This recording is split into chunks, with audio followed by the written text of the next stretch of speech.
भक्तों, मांसाहार पुण्य है या पाप, इस वीडियो के माध्यम से आज हम आपको एक कथा सुनाने जा रहे हैं। यह बात उन दिनों की है जब भगवान श्री कृष्ण अपने बालपन में थे। एक बार जब श्री कृष्ण एक पेड़ के नीचे बैठे बांसुरी बजा रहे थे, उसी तरफ एक हिरन दौड़ता चला आया और उनके पीछे जाकर छुप गया। वो हिरन बहुत ही घबराया हुआ था। भगवान श्री कृष्ण ने उसके सिर पर हाथ फेरते हुए कहा, क्या हुआ, तुम क्यों छुप रहे हो? उसका पीछा करते हुए एक शिकारी भी वहां आ पहुंचा और बोला, यह मेरा शिकार है, इसे मुझे दे दो, इस पर मेरा अधिकार है। तब भगवान श्री कृष्ण बोले, हर जीवित जीव पर उसका खुद का अधिकार होता है, न कि किसी का। तब वह शिकारी क्रोध में बोला, यह मेरा शिकार है, इसे मैं पकाकर खाऊंगा। तब भगवान श्री कृष्ण बोले, किसी भी जीव को मारकर खाना पाप की श्रेणी में आता है। क्या तुम पाप के भागी बनना चाहते हो? मांसाहार पुण्य है या पाप, क्या तुम धर्म को नहीं जानते? तब वह शिकारी बोला, मैं तुम्हारे जितना शिक्षित तो नहीं कि यह जानूं कि मांसाहार पुण्य है या पाप, पर मैं यह जानता हूं कि जीव को मारकर खाना, इसमें कोई हर्ज नहीं। मांसाहार से तो एक तो वह जीव को जीव बंधन से मुक्त कर रहा है, फिर क्यों मांसाहार से मना किया जाता है? मांसाहारी होने को क्यों नहीं कहा जाता? वैसे भी मैं इसको मारकर नीच योनि से मुक्ति दिलाकर पुण्य ही कमा रहा हूँ, फिर इस पर पाबंदी क्यों? इसे तो प्रोत्साहित करना चाहिए। जहाँ तक मैंने सुना है, जीव हत्या तो शास्त्रों में भी बताया गया है। राजा लोग शिकार किया करते थे। ऐसे तमाम तर्क देते हुए श्री कृष्ण से पूछा कि फिर क्यों ये मांसाहार गलत है और पाप की श्रेणी में आता है? आप ही बताइए, मांसाहार पुण्य है या पाप? भगवान श्री कृष्ण समझ गए कि इसकी बुद्धि मांस खाने के कारण तामसिक हो गई है और उसने सोचने और समझने की बुद्धि भी खो दी है। फिर भगवान श्री कृष्ण बोले, इस अंतहीन विषय पर पहले मैं कोई राय नहीं दूंगा। मेरी इस छोटी सी कथा सुनने के बाद तुम ही उत्तर देना कि मांसाहार पुण्य है या पाप और तुम्हें मांस खाना है या नहीं। वह शिकारी सोचने लगा कि इसमें मेरा तो कोई घाटा नहीं है, इस कथा को मैं सुन ही लेता हूं, मेरा मनोरंजन भी हो जाएगा और बाद में मुझे इसका मांस भी मिल जाएगा। तो भगवान श्री कृष्ण ने अपनी कथा आरंभ की। एक बार मगध में खाद्य संकट खड़ा हो गया तो अन्न का उत्पादन कम रहा। राजा को चिंता हुई कि यदि इस समस्या का शीघ्र निदान नहीं किया गया तो संरक्षित अनाज कोष भी खत्म हो जाएगा और संकट भीषण हो जाएगा। तो सम्राट ने अपनी राज्यसभा में पूछा, देश की खाद्य समस्या को सुलझाने के लिए सबसे सस्ती वस्तु क्या है? मंत्रीगण सोच में पड़ गए। चावल, गेहूं, आलू इत्यादि पदार्थों को उगाने के लिए बहुत श्रम करना पड़ता है। वह तभी प्राप्त होते हैं जब प्रकृति का प्रकोप न हो। ऐसे में तो कुछ सस्ता हो ही नहीं सकता। तभी शिकार का शौक रखने वाले एक मंत्री ने सोचा कि यही उत्तम अवसर है, क्यों न अंधाधुंध शिकार के लिए राजा की अनुमति ले ली जाए।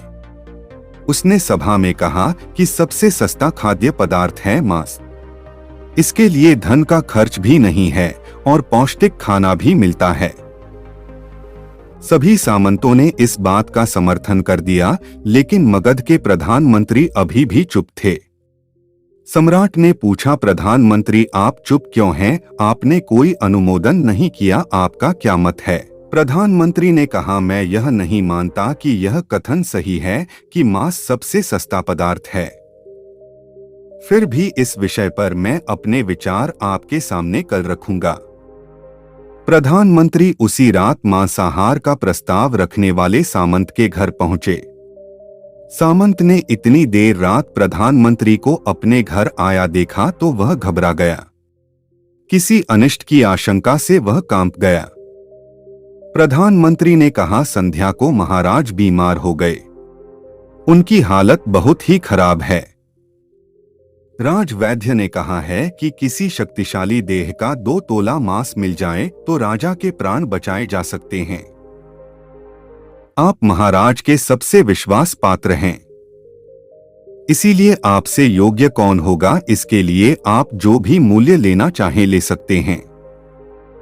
आप कहें तो इस काम के लिए मैं आपको 1,00,000 स्वर्ण मुद्राएं भी दे सकता हूं। एक बड़ी जागीर भी आप मांग सकते हैं। बस आप अपनी इच्छा कहें। मैं कटार से आपके हृदय को चीर कर बस 2 तोला मांस निकाल लूंगा। यह सुनकर सामंत के चेहरे का रंग फीका पड़ गया। वह सोचने लगा, जब जीवन ही नहीं रहेगा तो 1,00,000 स्वर्ण मुद्राओं से मैं क्या करूंगा और बड़ी जागीर भी किस काम आएगी। वह झटपट अंदर भागा और अपनी तिजोरी से 1,00,000 स्वर्ण मुद्राएं लेकर आया। मुद्राएं देकर उसने प्रधानमंत्री के पैर पकड़ लिए और गिड़गिड़ाते हुए बोला, श्रीमंत, मैं आपकी 1,00,000 मुद्राओं में अपनी 1,00,000 मुद्रा और मिलाता हूं। इस पैसे से आप किसी और सामंत के हृदय का मांस खरीद ले, किंतु मुझे जाने दे। यह बात किसी और को पता न चले। मैं आपसे आग्रह करता हूं। प्रधानमंत्री जी यह सब समझ चुके थे। वह उसे थोड़ी और मानसिक पीड़ा देना चाहते थे। प्रधानमंत्री ने आगे कहा, सामंत, आप शरीर से बलिष्ठ हैं। आपकी कद काठी महाराज से मिलती जुलती है। इसीलिए राजवैद्य ने खास तौर पर आप ही का नाम लिया है। आपके दान से हमारे अच्छे राजा की जिंदगी बच सकती है। आप कहे तो मैं आपको प्रधानमंत्री का पद देने को तैयार हूं और खुद आपका कर्मचारी बनकर रहूंगा, पर प्रजा से हमारे राजा न छीने। सामंत तो फंसता हुआ दिख रहा था। उसने शरीर पर अंगवस्त्र रखकर अपने जूते भी पहन लिए। जैसे ही वह वहां से भागने वाला था, वह तुरंत प्रधानमंत्री के पैरों में लेट गया। उसने याचना की कि प्रधानमंत्री, मैं इसके योग्य नहीं हूं। जब प्राण ही नहीं रहेंगे तो प्रधानमंत्री पद का या राजा का सिंहासन भी मिल जाए तो मैं उसका क्या करूंगा। आप चाहें तो मेरा सब कुछ ले ले, पर मेरे प्राण न लें। मैं अपना ये भवन और सारा धन आपको सौंपता हूं। रातों रात राज्य से निकल जाऊंगा। इतना कहकर वह अपने घोड़े की ओर भागा और जैसे ही अपना घोड़ा गठने लगा, आवाज आई, अभी अभी अपने पीछे गए तुम अपने परिवार को भी छोड़े जा रहे हो। सामंत बोला, मेरे प्राण से प्रिय कुछ भी नहीं है। जब जीवन ही न रहेगा तो कुटुंब का क्या करूंगा, जीवन रहा तो ऐसे ही सुखी रह लूंगा। इतना कहकर घोड़े पर छलांग लगाकर बैठ भी गया। वह अभी चलने को ही था कि प्रधानमंत्री ने घोड़े की साख पकड़ ली। वह सामंत से बोला, भागने की जरूरत नहीं है, आप आराम से घर पर ही रहो, मैं किसी और का प्रयास करता हूं। यह कहकर प्रधानमंत्री वहां से चले गए। प्रधानमंत्री के वहां से जाने पर सामंत के अंदर कुछ जान तो आई, परंतु बेचैनी बनी रही। उसकी नींद खराब हो चुकी थी। मुद्राएं लेकर प्रधानमंत्री बारी बारी से सभी सामंतों के घर पहुंचे और सभी से राजा के लिए हृदय का 2 तोला मांस मांगा, परंतु कोई भी राजी न हुआ। सबने अपने बचाव के लिए प्रधानमंत्री को 1,00,000 और 5,00,000 मुद्राएं तक दे दी। इस प्रकार प्रधानमंत्री ने एक ही रात में करोड़ों स्वर्ण मुद्राएं जमा कर ली। फिर सुबह होने से पहले ही अपने महल में पहुंच गया। अगले ही दिन राजसभा में सभी सामंत समय से पहले ही पहुंच गए। सभी यह जानना चाहते थे कि राजा स्वस्थ है कि नहीं, लेकिन कोई भी किसी से भेद नहीं खोलता था। सबको राजवैद्य की तलाश थी। उनसे ही उन्हें कुछ सूचना मिल सकती थी। प्रधानमंत्री ने सैनिकों को आज्ञा दे रखी थी कि जब तक महाराज राजसभा में न आए, किसी भी सामंत को भी महल से बाहर जाने की आज्ञा नहीं है। राजा सभा में अपनी चिर परिचित गति में आए और अपने सिंहासन पर आकर बैठे। सभी सामंतों ने देखा, कहीं से भी राजा उन्हें अस्वस्थ नहीं लगे। उन्हें तो कुछ हुआ ही न था। प्रधानमंत्री ने उनसे झूठ बोला। हर सामंत के मन में यही विचार चल रहा था। पर कोई भी किसी और को कुछ भी न बोल रहा था। तभी प्रधानमंत्री ने राजा के समक्ष 1 करोड़ स्वर्ण मुद्राएं रख दी। राजा ने पूछा, ये स्वर्ण मुद्राएं किसके लिए है और कहां से आई? प्रधानमंत्री ने कहा, 2 तोले मांस के लिए इतनी धनराशि जुटाई है पर मांस न मिला। अपनी जान बचाने के लिए सामंतों ने यह मुद्राएं दी हैं। अब आप यह विचार कीजिए, मांस कितना सस्ता है। राजा को बात समझ में आ गई। उन्होंने प्रजा को अतिरिक्त परिश्रम करने का निवेदन किया और राजा के अनाज भंडार में से अनाज निकालकर श्रमिकों को दिया गया। उन्होंने पौष्टिक सब्जियों की खेती का तुरंत आदेश दिया।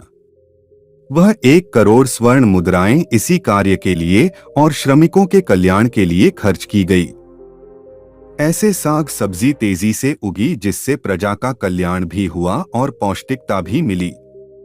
कुछ समय बाद मौसम अनुकूल हुआ और खेती लहलहाने लगी। इस प्रकार राज्य से खाद्य संकट दूर हुआ। तो मित्रों, जीवन का यह मूल्य भगवान श्री कृष्ण हमें इस कथा के जरिए समझाना चाहते हैं कि हम यह न भूलें कि जिस तरह हमें अपनी जान प्यारी है, उसी तरह सभी जीवों को अपनी जान प्रिय होती है। अपने दिल से जानिए पराये दिल का हाल। यदि संसार के संबंधों से मुक्त करने का तर्क सही है, यदि जीव हत्या जीव को संसार बंधन से मुक्त करने का तरीका है, तो अत्याचारी द्वारा किया गया नरसंहार भी मान्य है। वह भी ये तर्क दे सकते हैं कि वह लोग जीवन के कष्ट से आप लोगों को मुक्त कर रहे हैं। अगर उसके लिए वह जीवन बोझ होता तो कभी भी अपनी जान बचाने के लिए संघर्ष नहीं करता, आपसे भागता नहीं। जो आपके सामने असहाय हो जाता है, उसे प्राण गंवाने पड़ते हैं। जिन जीवों को मारकर आप खा रहे हैं, उन्हें तो प्राण बचाने का अवसर भी नहीं मिलता। बर्बरता सिर्फ वही नहीं है जहां सिर्फ मानव का रक्त बहता है। बर्बरता उसे भी कही जाती है जहां स्वार्थ के लिए किसी जीव की हत्या कर दी जाए। हम अंत समय में जिंदगी भर के पापों के लिए जिंदगी भर सुकर्म करने की कोशिश करते हैं, परंतु हम यह भूल जाते हैं कि जब वह जीव हमारे लिए काटा गया और हमारे लिए तड़पा, उसका श्राप हमें इस जीवन में ही नहीं बल्कि अगले जीवन तक नहीं छोड़ता। परमात्मा से यह ज्ञान पाकर शिकारी परिपूर्ण हो गया और उसे ज्ञान की प्राप्ति हो गई और वह जान गया कि महानता जीवन लेने में नहीं बल्कि जीवन देने में है। शिकारी भगवान के आगे हाथ जोड़कर वहां से चला गया और उसने कसम खा ली कि वह अपने संपूर्ण जीवन में किसी को भी कभी चोट नहीं पहुंचाएगा। मित्रों, नई नई जानकारी पाने के लिए हमारे चैनल को सब्सक्राइब करें।